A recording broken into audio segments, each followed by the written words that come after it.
দীর্ঘদিনের অবসান ঘটিয়ে শনিবার উদ্বোধন হলো উত্তর দিনাজপুর জেলার করণদিঘি থানার অন্তর্গত রসাখোয়া পুলিশ ফাঁড়ি। ভারত বাংলাদেশ সীমান্ত এলাকায় রসাখোয়া কাঁটাতারের ওপারে বাংলাদেশের ঠাকুরগাঁও জেলা।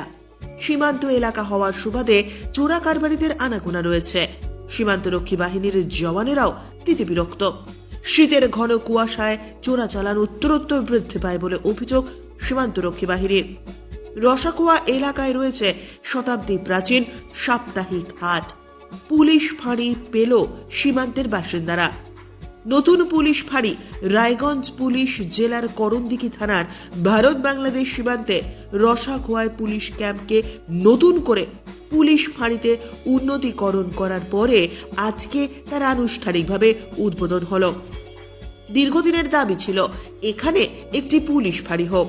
বিগত কয়েক মাসে ছিনতাই, রাহাজানি, সমাজবিরোধী কার্যকলাপ উত্তরোত্তর বৃদ্ধি পেয়েছে।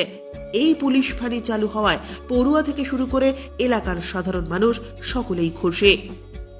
রায়গঞ্জ জেলা পুলিশের সুপার সানা আক্তার বলেন, আপাতত রসাখোয়া 1 এবং রসাখোয়া 2 গ্রাম পঞ্চায়েত এলাকা নিয়ে রসাখোয়া ফাঁড়ি চালু হলো। আগামীতে লাহুতার 1 এবং ডালখোলা থানার বাজারগাঁও 2 এবং বাজারগাঁও 1 গ্রাম পঞ্চায়েত এলাকায় অন্তর্ভুক্তির পরিকল্পনা রয়েছে। উদ্বোধনী অনুষ্ঠানে পুলিশ সুপার সানা আক্তার ছাড়াও উপস্থিত ছিলেন উত্তর দিনাজপুর জেলা পরিষদের সভাধিপতি পম্পা পাল, বিধায়ক গৌতম পাল, বিডিও জয়ন্ত দেবব্রত চৌধুরী, করণদিঘি পঞ্চায়েত সমিতির সভাপতি নেহা পারভিন সহ অন্যান্যরা। অনেক দিন থেকে রাসাখোয়া মানুষদের একটা ডিমান্ড ছিল কি যে রাসাখোয়া ক্যাম্প আছে তাকে একটা আপগ্রেড করে যাবে। তো আমরা কিছুদিন আগে থেকেই এর উপরে কাজ করছিলাম। আজকে সেই উদ্বোধনী প্রোগ্রাম হয়েছে যেখানে রাসাখোয়া ক্যাম্পকে আপগ্রেড করা হয়েছে।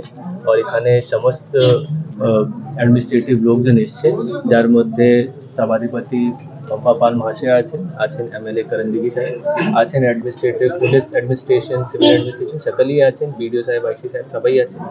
আর আমরা আশা করছি এই যে আজকে এখানে রাসাখোয়া আপগ্রেড হয়েছে ক্যাম্প, তার থেকে আমরা মানুষদের ওর কাছে চলে যাব, আমরা মানুষদেরকে আরো ভালো পরিষেবা প্রোভাইড করব।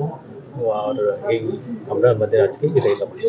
কি কি সুবিধা পাওয়া যাবে দেখুন, এখান থেকে আমরা সব থেকে আগে তো কিছু ফোর্সের বেশি করা যাবে, এখানে পোস্ট করা যাবে, অফিসারদেরকে দেওয়া যাবে। কিছুদিন আগেই আমরা কিছু লোকদেরকে পোস্ট করেছি যাতে মানুষদের কাজ তাড়াতাড়ি আমরা হ্যান্ডেল করতে পারি, কোনো ঝামেলা না হয়, কোনো ইনসিকিউরিটি না থাকে, সেটাই আমাদের লক্ষ্য। আর সেই জন্য আমরা বেশি ফোর্স অফিসার দিয়ে আরও ভালো করে মানুষদের যে যে দরকার আছে সেই সব জিনিসকে আমরা মানে এলসিডি স্যার অফিসার আছে এখানে, ফোর্স আছে এখানে, প্রয়োজনীয় মূল্য যদি লেডি কনস্টেবল দরকার হয় সেটাও আমরা দিই। বাংলাদেশ তো লগ্ন এলাকা, তো কি বলবেন এই বিষয়ে? তো বাংলাদেশের লগ্ন এলাকা আছে আর খুব গুরুত্বপূর্ণ এলাকা আছে। আমরা চাইছি কি এখানে খুব সিকিউর ভাবে সবাই থাকে, যেন কি দুষ্কৃতীরা আসতে যেতে পারে। তার জন্য আমাদের খুব ভালো লিয়াজও থাকে বাকি সমস্ত সিকিউরিটি এজেন্সির সাথে। প্লাস আমাদের ফোর্সের প্রেজেন্স থাকলে আমাদের রেগুলারলি পেট্রোলিং করব, সেই নিয়ে আমাদের যে পুরো নিরাপত্তা যে আছে এখানকার সেটা আপগ্রেড হবে। ব্যুরো রিপোর্ট, উত্তরের প্রহরী।